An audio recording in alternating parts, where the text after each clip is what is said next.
So guys, जैसा कि हमने पिछले एपिसोड में देखा कि लू यांग ली चू का कल्टीवेशन बर्बाद करके डेविल मिस्ट फॉरेस्ट में भाग गया था। उसके बाद किंग होंग और उसके भाई किंग यू को फेंग किंग लियू पर शक हो गया था क्योंकि उन्होंने ही लू यांग को मार्शल आर्ट सिखाए थे। फिर अब हम किंग होंग को देखते हैं। वो कहता है कि मैंने किंग लियू को एल्डर सर्किल से बाहर निकाल दिया था। इसी का बदला लेने के लिए उसने लू यांग को मार्शल आर्ट सिखाए होंगे। अगर उसे मार्शल आर्ट्स नहीं सिखाता तो आज मेरे बेटे की हालत नहीं होती। मैं उस कमीने को नहीं छोड़ूंगा। किंग यू कहता है कि भले ही किंग लियू ने एल्डर सर्किल छोड़ दिया है, मगर फेंग सी युआन की वजह से वो अभी भी फेंग फैमिली से कनेक्टेड है। लेकिन अब हमें उसे पकड़ने का मौका मिल गया है। इस बात का फायदा उठाकर हम उसे मार सकते हैं। किंग होंग कहता है कि तुम सही कह रहे हो। मैं बहुत सालों से पेट्रियार्क रहा हूँ, लेकिन अभी भी बहुत सारे लोग किंग लियू को लीडर मानते हैं। हमें इस मौके का फायदा उठाकर उसे खत्म कर देना चाहिए। चलो आज ही हम उसे खत्म कर देते हैं। किंग होंग और किंग यू को सैनिकों को लेकर किंग लियू के घर जाता है। किंग लियू पूछता है कि तुम यहाँ क्या कर रहे हो। किंग होंग पूछता है कि क्या तुमने ही लू यांग को सीक्रेटली मार्शल आर्ट सिखाए थे, लेकिन किंग लियू इसका कोई जवाब नहीं देता। किंग होंग कहता है कि तुमने लू यांग को मार्शल आर्ट सिखाए और उसने मेरे बेटे को बहुत पीटा, जिस वजह से वो बुरी तरह घायल हो गया और उसका कल्टीवेशन भी बर्बाद हो गया। ये सब तुम्हारी गलती की वजह से हुआ।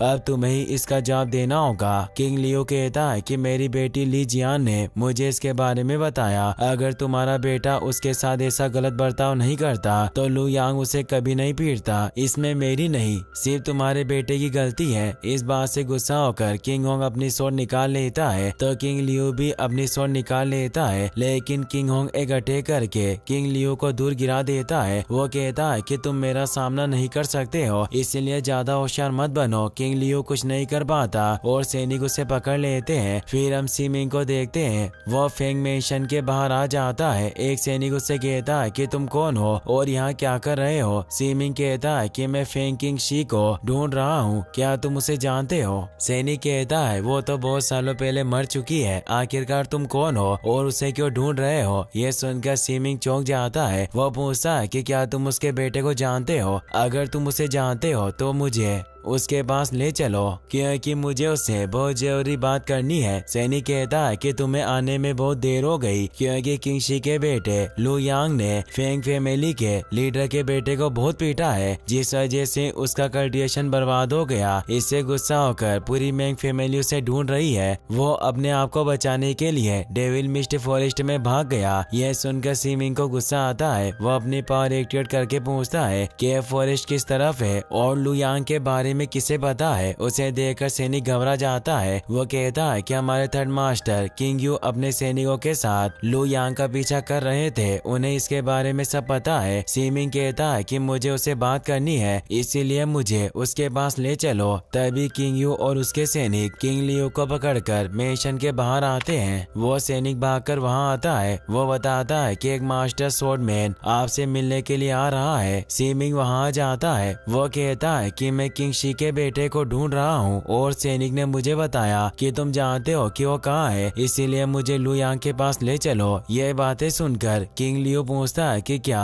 लू यांग के डैड ने तुम्हें भेजा है। मैं लू यांग का सेकंड अंकल और किंग शी का भाई हूँ। सीमिंग कहता है कि मुझे पता नहीं था कि आप किंग शी के भाई है, इसीलिए मुझे माफ कर देना, लेकिन इन लोगों ने आपको क्यों पकड़ रखा है। किंग लियू बताता है कि किंग होंग का बेटा लू यांग को परेशान कर रहा था, जिससे गुस्सा होकर लू यांग ने उसका कल्टीवेशन बर्बाद कर दिया। इसीलिए किंग होंग ने मुझ पर ये इल्जाम लगाया कि मैंने सीक्रेटली लू यांग को मार्शल आर्ट सिखाए हैं। ये लोग उसे नहीं पकड़ पाए, जिस वजह से मुझे परेशान कर रहे हैं। किंग होंग वहां आता है। सीमिंग उसे कहता है कि तुम किंग लियू को छोड़ दो या किंग यू को मेरे साथ भेजो ताकि मैं लू यांग को ढूंढ सकूं। किंग होंग कहता है कि आखिरकार तुम हो कौन और मैं तुम्हारी ये सब बातें क्यों मानूं। सीमिंग अपनी पावर एक्टिवेट करता है। उसे देखकर किंग होंग चौंक चौंक जाता है। वो सोचता है कि ये तो मास्टर स्वॉर्डमैन है। मुझे लग ही रहा था कि आदमी नॉर्मल नहीं है, लेकिन मैंने नहीं सोचा था कि इसने स्वॉर्ड पैलेस रियल्म में महारत हासिल कर ली है। हम सब मिलकर भी इसे नहीं हरा पाएंगे। अच्छा इसी में होगा कि मैं इसकी बात मान लूं। सीमिंग किंग लियो को कुछ मेडिसिन देता है ताकि उसके घाव जल्दी ठीक हो जाए। उसके बाद सीमिंग किंग यू के साथ डेविल मिस्टी फॉरेस्ट के पास पहुंच जाता है। किंग यू बताता है कि फॉरेस्ट तुम्हारे सामने है। लू यांग यहीं से अंदर गया था। ये फॉरेस्ट बहुत ज्यादा खतरनाक है क्योंकि यहाँ 100 डीमंस होते हैं और हमेशा पूरे फॉरेस्ट में मिस्ट यानी धुंध रहती है, जिस वजह से सब लोग अपना रास्ता भटक जाते हैं। इसीलिए मैं भी इस जगह से आगे कभी नहीं गया हूँ। सीमिंग फॉरेस्ट के अंदर जाने लगता है। किंग यू कहता है कि ये तुम क्या कर रहे हो, क्या तुम्हें मरने से डर नहीं लगता? सीमिंग कहता है कि तुम सब इसे डेविल मिस्ट फॉरेस्ट कहते हो, लेकिन इसका असली नाम ब्लडी वेस्टलैंड है। ये बहुत बड़ी जगह है जिससे नॉर्थ डोमेन, सेंट्रल डोमेन और ईस्ट डोमेन आपस में जुड़ते हैं। 10 लेजेंडरी स्वॉर्ड में से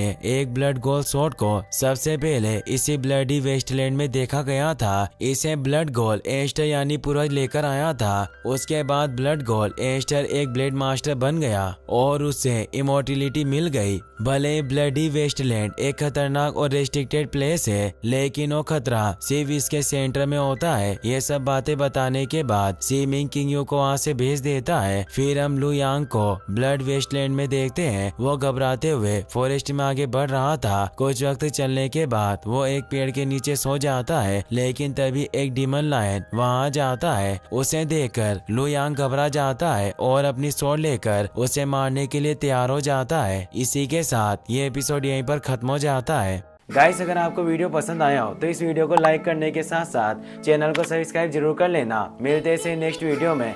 थैंक्स फॉर वॉचिंग।